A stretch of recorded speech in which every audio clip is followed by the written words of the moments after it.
Video में हम लोगों ने एक टॉपिक स्टार्ट किया था जिसमें हम लोग कंसंट्रेशन को देख रहे थे कि किसी भी सॉल्यूशन में जो कंसंट्रेशन टर्म्स हैं उनको कैसे एक्सप्रेस करेंगे। और उसमें हम लोगों ने 3 चीज़ें पढ़ी थी। पहला था मास परसेंट, दूसरा वॉल्यूम परसेंट और तीसरा मास बाय वॉल्यूम परसेंट। आज की वीडियो में हम पीपीएम के बारे में पढ़ेंगे, मोल फ्रैक्शन के बारे में पढ़ेंगे, मोलैरिटी और मोलैलिटी के बारे में पढ़ेंगे। तो स्टार्ट करते हैं पीपीएम से। देखो पीपीएम जो है, पीपीएम का मतलब होता है parts per million. Ppm stands for parts per million. ऐसा है कि जब सॉल्यूट का अमाउंट, सॉल्यूशन में जो सॉल्यूट है, अगर उस सॉल्यूट का अमाउंट बहुत ही कम हो, बहुत ज़्यादा कम हो, या ऐसे कहें कि वो ट्रेसेस में अवेलेबल हो, तो उसके अमाउंट को या उसके कॉन्सेंट्रेशन को एक्सप्रेस करने के लिए हम ये यूनिट यूज करते हैं पीपीएम। ठीक है, इसमें क्या होता है कि पर मिलियन पार्ट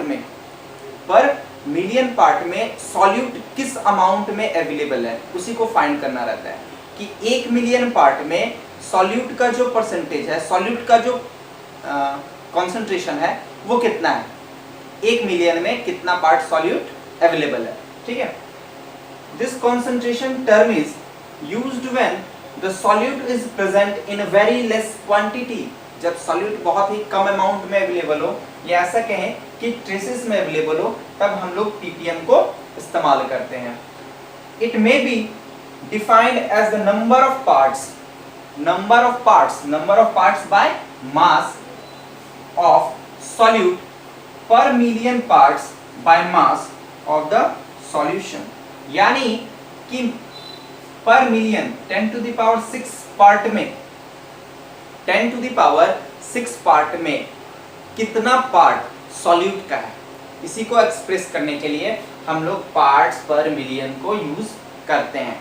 ठीक है, parts per million is equal to mass of solute, mass of solute upon mass of solution into 10 to the power 6। ये 10 to the power 6 किसको रिप्रेजेंट कर रहा है, तो मिलियन को रिप्रेजेंट कर रहा है। ठीक है,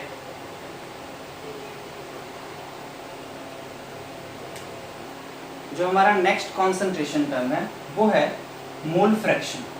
मोल फ्रैक्शन, इसको हम लोग एक्स से रिप्रेजेंट करते हैं। ये होता क्या है, it may be defined as the ratio of number of moles, ratio of number of moles of one component to the total number of moles of all the component in the solution। Suppose कीजिए कि कोई solution है, उस solution में 2 component होंगे।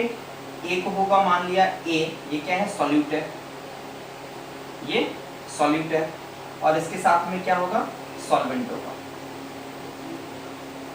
ठीक है, अब आइदर हम लोग सॉल्यूट या फिर सॉल्वेंट का मोल फ्रैक्शन फाइंड करेंगे, या तो सॉल्यूट का या फिर सॉल्वेंट का फाइंड करेंगे, या दोनों का फाइंड करें 1 बाय 1 करके। तो यहाँ पे जो दिया हुआ है ratio of number of moles of one component, तो वन कंपोनेंट में आइदर हम लोग सॉल्यूट लेंगे या फिर सॉल्वेंट लेंगे। ठीक है, to the total number of moles. अब यहाँ पे ये जो टोटल टर्म आ रहा है, तो ये जो कंपोनेंट आएगा, ये कंपोनेंट कौन सा होगा, ये होगा solute plus solvent, solute plus solvent. अगर हम लोग फाइंड करते हैं mole fraction of A, mole fraction of A, तो उसको रिप्रेजेंट करेंगे XA।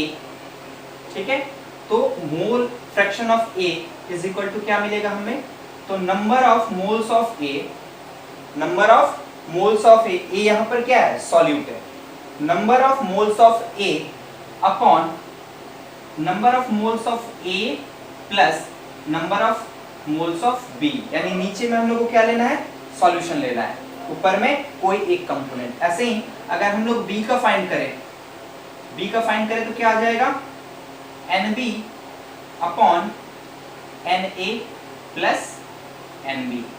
ठीक है, अब ये जो नंबर ऑफ मोल्स फाइंड किया जा रहा है, number of moles of A, ये 11th क्लास में पढ़ा होगा, अगर नहीं ध्यान में है तो मोल कैसे फाइंड करेंगे। तो मोल अगर फाइंड करना होता है तो उसमें क्या यूज करते हैं हम लोग, गिवन मास अपॉन में मोलर मास, अपॉन में मोलर मास। ये गिवन मास यानी जो मास क्वेश्चन में गिवन होगा वो हम लोग ऊपर लिखेंगे और उसको डिवाइड कर देंगे मोलर मास से, जिसका भी फाइंड करना होगा उसके मोलर मास से डिवाइड करेंगे। तो यहाँ से हम लोग को क्या मिल जाएगा, यहाँ से हम लोग को Na या Nb का वैल्यू मिल जाएगा, Na का मिल जाएगा, Nb का मिल जाएगा। ठीक है, अब इस वैल्यू को हम लोग पुट करते हैं यहाँ पे। मोल फ्रैक्शन XA का निकालना है यानी कि सॉल्यूट का, तो फाइंड कैसे करेंगे, तो number of moles of A यानी कि सॉल्यूट अपॉन में number of moles of A plus number of moles of B, यानी कि ये कंबाइंड फॉर्म में क्या आ रहा है, ये सॉल्यूशन का आ रहा है और ऊपर में एक बार सॉल्यूट को लिया गया है और एक बार सॉल्वेंट को लिया गया है। ठीक है, नेक्स्ट टर्म है मोलैरिटी। मोलैरिटी, अब देखो मोलैरिटी क्या होता है, it is defined as the number of moles of solute in 1 litre of solution.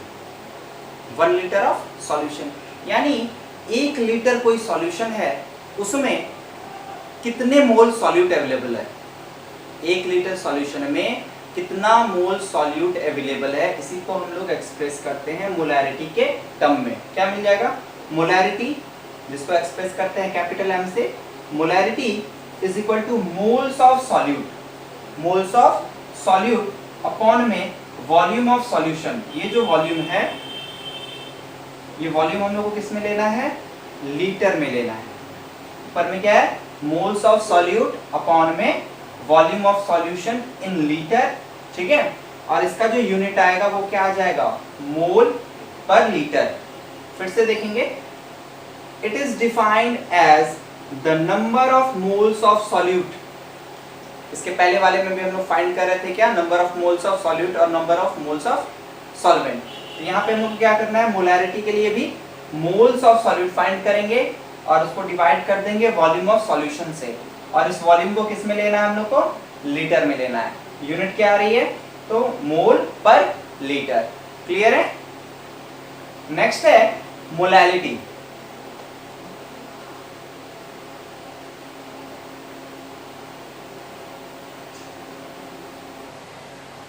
Next है मोलैलिटी।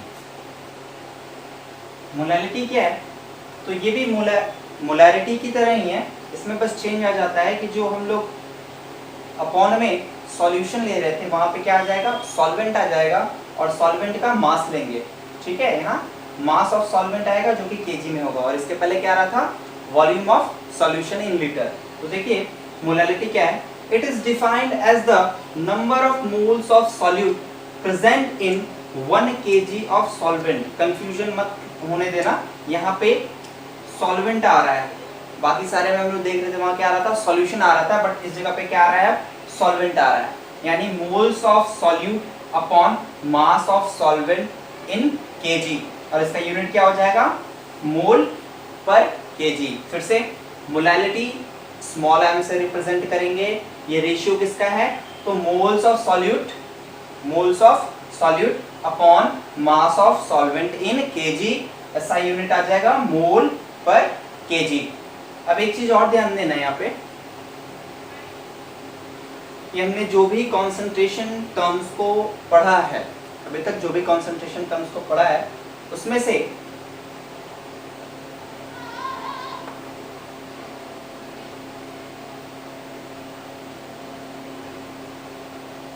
मास परसेंट, ppm,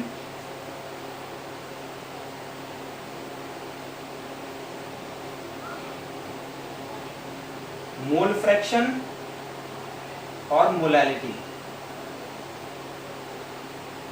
ये चारों टेम्परेचर के इंडिपेंडेंट है, टेम्परेचर इंडिपेंडेंट है।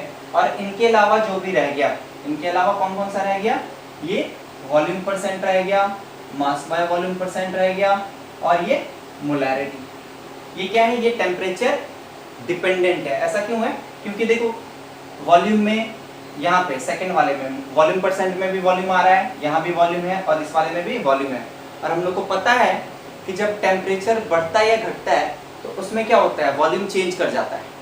टेम्परेचर बढ़ाने या घटाने से वॉल्यूम वेरी करता है, इसलिए ये तीन जो हैं इनके वैल्यू में चेंज आ सकता है अगर हम वॉल्यूम को बढ़ाते या घटाते हैं।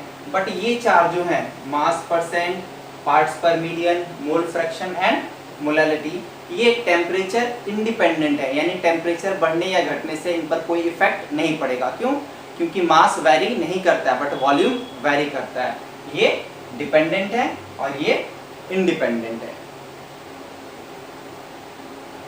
तो इस वीडियो में हमने सॉल्यूशन के कॉन्सेंट्रेशन को एक्सप्रेस करने को सीखा है। नेक्स्ट जो वीडियो आएगा उसमें हम इन्हीं टर्म से या इन्हीं टर्म से रिलेटेड न्यूमेरिकल्स को देखेंगे। आज के लिए थैंक यू।